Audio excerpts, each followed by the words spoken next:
You're very welcome back. Now, in an age of anxiety for teens and young adults, it can be difficult for parents to know how to approach their children's mental health. Author and health and wellness specialist Kate O'Brien has spoken to experts in her area for her latest book. She joins us now to discuss. Good morning, Kate. Thank you so much for joining us. We really do appreciate it. You've written 9 books across kind of the wellness sphere. The latest one, Unstuck. Can you tell us about that? Because you've spoken to a huge amount of experts in this area.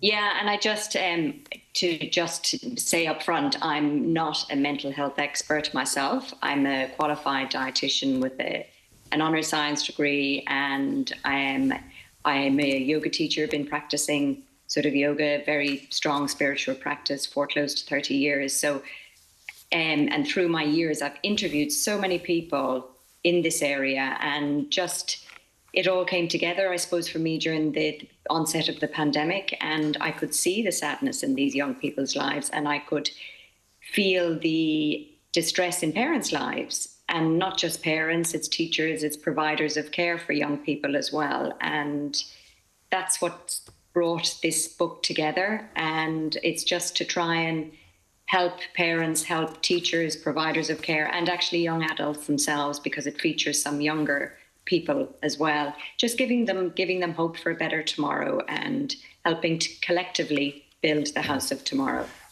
You're also a parent. You're a mum of 3 teenage sons as well, and even from my own point of view, I'm a parent too.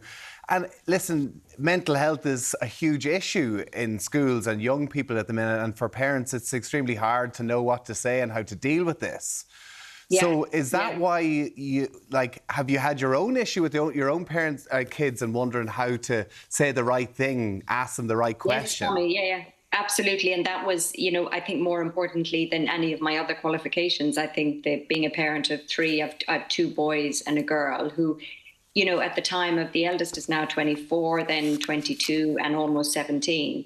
So they were going through I'm not blaming the pandemic for this, but pandemic was really the icing on the cake, or in my view, this crisis, and it is a crisis. It has been. The US Surgeon General just in 2024 in June said it was a crisis in mental health in young people, and that's why I could see it in them. I could see it in their colleagues, in their friends. I have friends in Ireland and abroad who lost beautiful young people to suicide over the last couple of years, and there's something terribly wrong. And, there are solutions, and I think we've got to all work together to help these young people and give them hope for a better way, because there is a better way for all of us. So, Kate, let's talk about those solutions, because I know we hate talking about the pandemic, but we all know that it has made a difference. Talking to teachers on this couch, they're like they are different children to what they were pre-pandemic. And we know in a study conducted by the RCSI, over a quarter of adolescents describe their mental health as bad or very bad. So what are some of these solutions that you can help people with?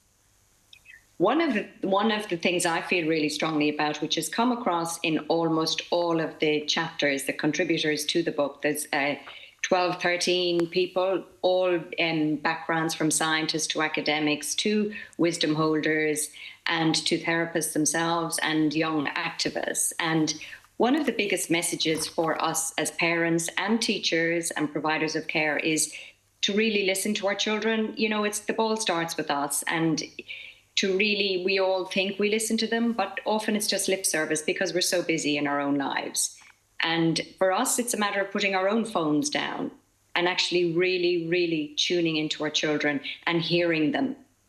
And a lot of us think we do, but, I think a vast majority, myself included, a lot of the time we don't. And I think it's really, really tuning into their needs and listening to them, and not. For parents as well, we want the best for our child. We want them to succeed. We want them to do as well as possible in whatever their chosen career will be. But sometimes we're inclined to force it a little bit too much, I think, and maybe not really listen to what the child really wants to fulfill in their own lives when it comes to finishing school or in university. And it's not, yes, we want them to do very well and they want to do well. It's most important that they actually really tune into their own hearts and follow their dreams in as practical a way as possible. And I think that's where our biggest change needs to be. And these are the main messages that are coming through collectively through all of the experts who have contributed to this. Well, what do you think in terms of society? Because in the book also you talk about UK-based psychiatrists talk about the epidemic, the numbers of children in the West receiving diagnosis, but also the McDonaldization, is it, of child mental health? What do you mean by that? Yeah, I think that's a wonderful phrase, and I struggle saying it as well. So well done, Tommy. Professor Sammy Timoney, it's in his book in 2021, I think. So again, this is we can't fully blame the pandemic for this. As you say, we're very quick to put the onus on it.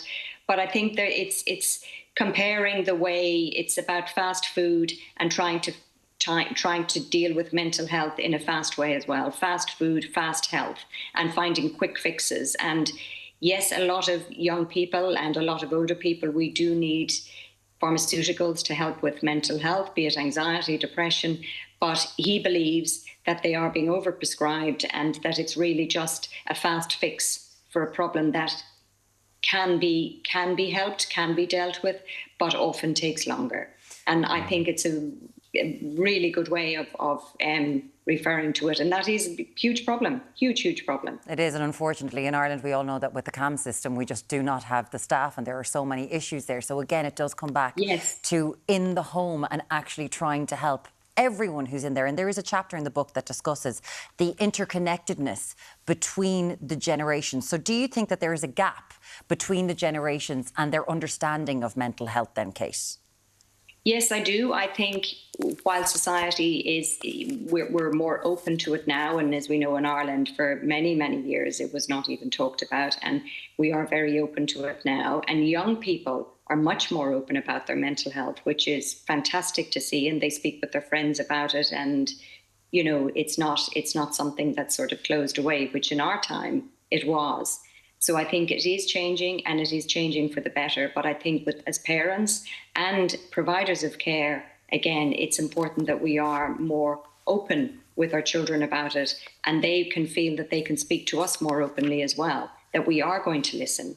And it's about being, I think a lot of research is also showing that teenagers today, particularly younger teenagers, that they're actually more influenced by their peers than by their parents, as compared to in our time, in my time.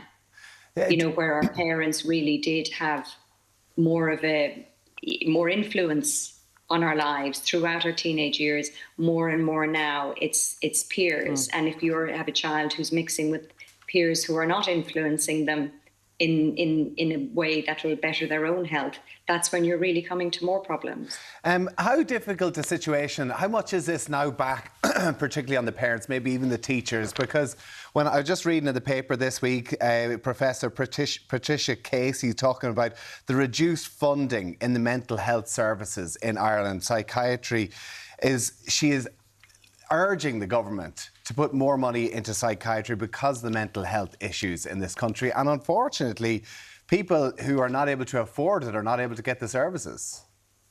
Yes, yeah. And that's where the problem is severely exacerbated, or they're waiting a year, 2 years to really get the help that they need. And I think that's where, and parents are distraught, and that's understandable. Parents don't know what to do. And that's where, coming back to why I wrote this book, that was one of the main, I could see it and I was feeling quite helpless myself, because my children were struggling, their friends were struggling. And normally I'm quite a strong-minded woman, and I normally can come up with solutions to help in various situations. I was feeling helpless, and I was feeling very fragile. Yeah. Because I just didn't know what to do. And I had a husband who was ill at the time as well.